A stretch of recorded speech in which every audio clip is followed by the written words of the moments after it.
Welcome one, welcome all to my podcast focusing on your favourite sports and your favourite athletes on their Olympic journey. This is the road to Tokyo. This is 2020 Vision. Hello, and welcome to episode 7 of 2020 Vision. On today's episode, we have two amazing stories. The first comes from race walker, turning to runner, Ryan Thomson. I struggle to change my bedsheet, let alone a sport, so it's amazing to hear what Ryan is attempting to do. Here is my chat with Ryan Thomson. So tell us about your athletics career and how you started. Well, I started at Little Athletics, I think, under 7s. And I always liked the endurance events, like 400, 800, and all that type of stuff. And I wasn't very good at, like, the sprints or, like, any of the throwing events. So my focus primarily on the endurance events. So then I think under 9s or 10s, the walk got introduced. So I attempted that, and I think I won one of the championships for like our club. And I tested it at Zone.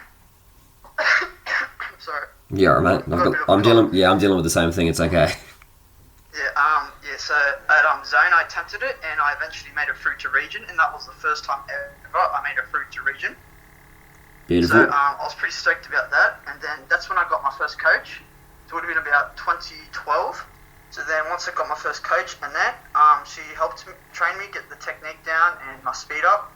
And then when I went into region, I was lucky enough to make it through to state. And then that was my first ever state, and I was like the first ever event I ever made the state for, so I was really happy about that. And that was a 1500. Was that a 1500, was it, mate? No, it was the 1100 meter walk. Oh, there we go. Okay, so the shorter version. That's all right. Yeah, so it was a bit different because I think the furthest I ran then was like 800. So when I did the walk, it was like 1100. So it was a bit far. So I had to like help him. Had to improve my endurance somehow. Yep. And from there, I think I trained with Annette for roughly about a year, and then I was lucky enough to get coached by, do you know Cheryl Webb? Oh, name does ring a bell. Yeah, so I got coached by Cheryl Webb. She represented Australia at the Athens Olympics. Beautiful. So it was like a big honour to get approached by her and asked if like she wanted to like train us. Yeah. Train me. So so I think that was around 2013. So from then, I been training with her ever since. So yeah, it's been very good. That's awesome, mate. So you've told me that you're actually going into a bit of running. Am I correct? Yeah, that is correct. So what's the change? So are you still going to be doing your walking? Or you're looking at just heading into the long distance runs again? Well, I'm thinking about like changing like permanently into running because when I started walking, I had like a couple goals that I wanted to like tick off before I finished it for good, and that was when I was younger, I wanted to make like a state championships or win a state championships, which I ended up doing. Yeah. I wanted to make national championships, which I ended up making like a lot of times, and I was lucky enough to win the 2013 Australian All Schools. Beautiful. And then like the biggest goal would have been like to represent Australia, and I managed to do that in 2017 at the Oceania Championships. And that was just what I wanted to do. And then eventually, when I got all that, I always liked running, but I couldn't like focus all my time on walking and running. I had to like just pick one of them. Yeah. So like I never really trained for running at all. So when I did like state cross country for school and all that type of stuff, I always ran alright. And it was always that thought of, if I trained for this, how well could I actually perform and go? Beautiful. So you've obviously gone back to your roots then, and you've decided to do something that you love. What else do you do outside of athletics? I go to uni full time, and yeah, that's kind of it. And I just chill at home. Yeah. What are you studying at uni? Sport and exercise science. Beautiful. So you're looking at bringing what you learn there sort of into your athletics afterwards, because I have spoken to a lot of athletes, and they do look back at what they do in university and kind of relate it back into their athletics career. Could you do that at all? Do you think there's anything that you've learned that you're able to bring back in? Yeah, definitely. Well, sport and exercise science is just all about like the anatomy of the body and like the physiological components and how they correlate together and like just over like functions and like your movement happen, and it's just very interesting as well. And it also like tells you like the importance of like maintaining a good health status and like how certain injuries impact your performance and all that type of stuff. So it's very good to know like when training for like these like particular events. Beautiful. So what's your next goal then? I enjoyed the fact that you spoke about setting goals, and then you had that goal, you broke the goal. What's your next one? Yeah, so basically I have unofficial PBs for like all my running events. So in the next week or so, I'm planning on doing a couple of time trials at training just to see where I'm at. So then once I understand like what times I'm like hovering around, I can focus on getting those times down. And I'm planning on doing some of the winter like cross country runs and like just the track events just to see where I'm at like competitively, and yeah, hopefully I can get my time down before next year and make a national championships for running. Well, that's a good goal to have, mate. I appreciate your time. Hopefully we can see you in the Olympics very soon. Yeah, enjoy the rest of your day, mate, and get well soon. Thanks very much for having me. That's alright. Catch you, mate. Bye. See ya. Thank you, Ryan, for being involved in this podcast. Now, on to my next athletic friend, which is Ian Halpin, who found his way back to the track after a couple of years away, and with the help from his coach, learned how to be successful once again. Here is my chat with Ian Halpin. Alright, mate, so you're a 400 metre runner. Do you mind telling us how you got started on the track? Was it as a young kid, or did you just pick it up later on in life? Yeah, so I always did little athletics, but I always did longer distance. It wasn't until I was about 17 until I started doing the 400 metres. So I did it for a couple of years, ended up going to state and made national championships for the under-18s at Australian All Schools. And I ended up getting second there, and I kind of just grew out of the sport a bit. And I didn't decide to take it back up until about 5 years later, until I was 23. Okay, was there any particular reason for that? Or you just wanted to try different things? No, like I said, I just grew out of it. Had a bit of a social life. And, you know, I was working full time. I just didn't really have the time. And when I got to the age of 23, I decided to take it back up. I figured I'd probably regret it if I didn't give it a go. And so I did one season by myself. It didn't turn out very well, but I found my coach, Mike Hurst, and he took me on the next year later, and we've been together for about 3 years, and we've achieved quite a bit together. That's awesome, mate. So speaking of achievements, what is it exactly that you've achieved, if you don't mind telling people? No, not at all. Like, the first year I was by myself, I couldn't even make a state final. I was blessed with a lot of injuries, unfortunately. It's a good way of putting it. Yeah, but all those injuries kind of drove me to where I am today, because it taught me a lot about perseverance and just, you know, the struggle of keeping on. So yeah, I couldn't make the state final my first year. Ended up going with Mike, and we had about 6 or 7 weeks of good solid training before the Australian Nationals, and ended up making the semi-finals up there. And then the year after was the year we really got stuck into it with general preparation, had a complete season of training, and I won my first state title, ended up going to Nationals, made the final there, ended up getting about the 4th fastest time in Australia, which we didn't really expect, but it happened. And then I got the call from Athletics Australia asking me to be part of the World Relay team.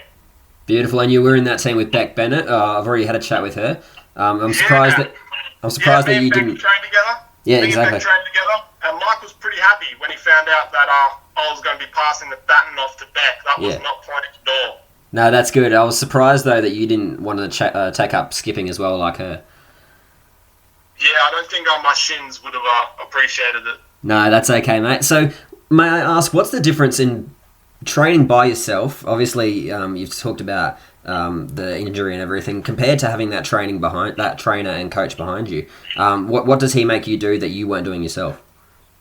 I had no knowledge. I didn't know how to program myself, and I pushed myself way too hard. You know, I went from doing almost no exercise to training every single day, and I just completely blew up after 2 weeks. I was just physically broken down, and I'm still having problems from 3 years ago. I'm still having those problems because of how hard I train. So coach is really good at telling me when to stop, and I think every coach needs to have that asset about them as well. So how often are you training now? Right now we're on a 1 day on, 1 day off. We're just doing it like that at the moment, playing it safe. So usually we would train maybe 4 track sessions a week and 3 gym sessions a week. But I'll do recovery every single day. So Beautiful. Training is full time. It's almost 24/7. You know. And where do you see yourself? We've got 2020 next year. You're obviously hoping for 2020. Have we qualified yet? So we got to get through the World Championships first. Yep. Nothing's concrete yet. So if the men's 4x4 team make the final at World Championships, I think that's an automatic qualifier for the Olympics. But the Tokyo standards are very high. They are, yes. They're very high. It's about, for the 400 metres, I don't know what it's like for everything else, but for the 400 metres, it's almost half a second higher, that standard. And it's a 44.9.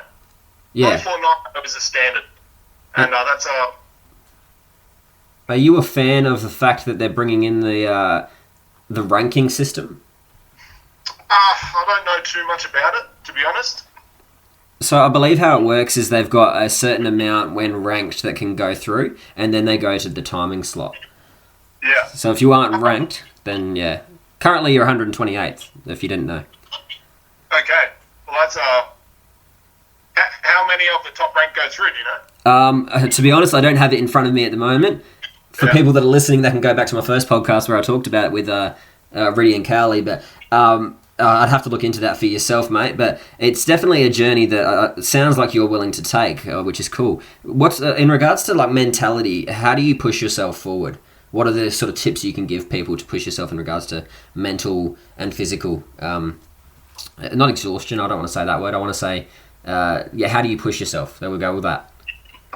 I find it pretty easy. I mean, if you've got passion for something, I think it's pretty easy to follow that passion. That's pretty much all I can say, and I love running and I'm really good at it, so it makes it easier to do it, if you know what I mean. But yeah, I find a good diet helped. Yeah. And do you have anyone that you looked up to growing up in regards to running? I didn't really look up to anyone. I had a lot of inspiration, from all the big names, Michael Johnson and Usain Bolt and all of those guys. Didn't really have a lot of looking up to do. Like I said, I was out of the sport for 5 years. I completely lost touch. When I first talked to Mike Hurst, I didn't even know who he was. I didn't know his past. I didn't know that he coached Marie Holland or Darren Clark. Yeah. He wasn't very happy about that. But, yeah, those two right there, they're huge inspirations. I've met them both, and they're pretty big inspirations to me. No, that's good, mate, and I'm happy to hear that you're all well and fit. I wish you the best of luck with everything going ahead. You're obviously aiming for your Got World Championships coming up. Is there anything else that you're doing in the meantime? Yeah, so I got a call from Athletics Australia on Wednesday. They want me up at the Oceania Championships. Beautiful. So I'm going to be in the mixed relay again. We're going to be chasing down a time. Hopefully I don't think the mixed relay have qualified for the World Championships yet. So that's why we're going up. We're going to give it another crack. Mm-hmm. If we can beat a 3:18, that's going to be fantastic. And then the next day I'll be backing up and I'll be in the men's team. and the men's team have qualified for the World Championships. But none of the teams are set in concrete yet. But I'm going for it, and if we can get through that, then we'll be off to the Olympics. There we go, mate. Well, I'll let you know. I've just looked up in regards to the qualification for people that are listening and want to know. So you can achieve the entry standard, which is the time that you talked about, or you can qualify by virtue of your world ranking. So it's designed as a 50-50%. So 50% of the target numbers for each event through entry standards, and the remaining are the world rankings. Yeah, I'm sure it would be a good system to bring in. Yeah. I mean, if it wasn't, then they wouldn't bring it in. So it's all right. There's always trial and error with everything. So we'll see how it goes. Again, I wish you the best of luck with your future. Hopefully, we see you in 2020. But yeah, enjoy the rest of your day and enjoy your training. Okay, thanks for having me on, Jordan. It was good having a chat. That's all right, mate. Look after yourself. All right, you too. Bye-bye. Bye.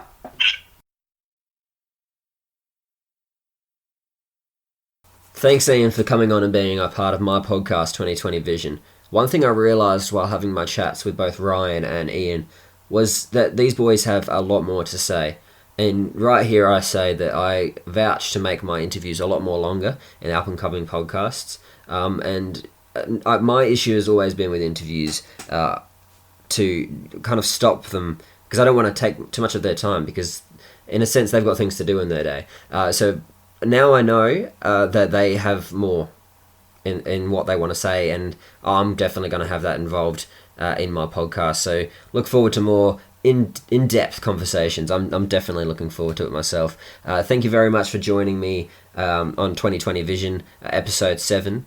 I've titled this one I've titled this one "Love What You Do."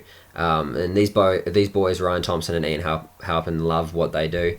And I hope that we all can love what we do. You enjoy the rest of your week, everyone. Thank you very much. And hey, join me for episode 8, because who knows who we're going to get.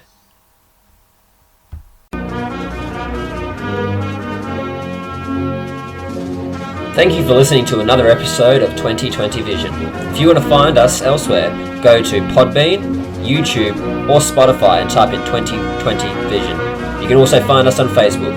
Thank you very much for joining us, and we'll see you again next week.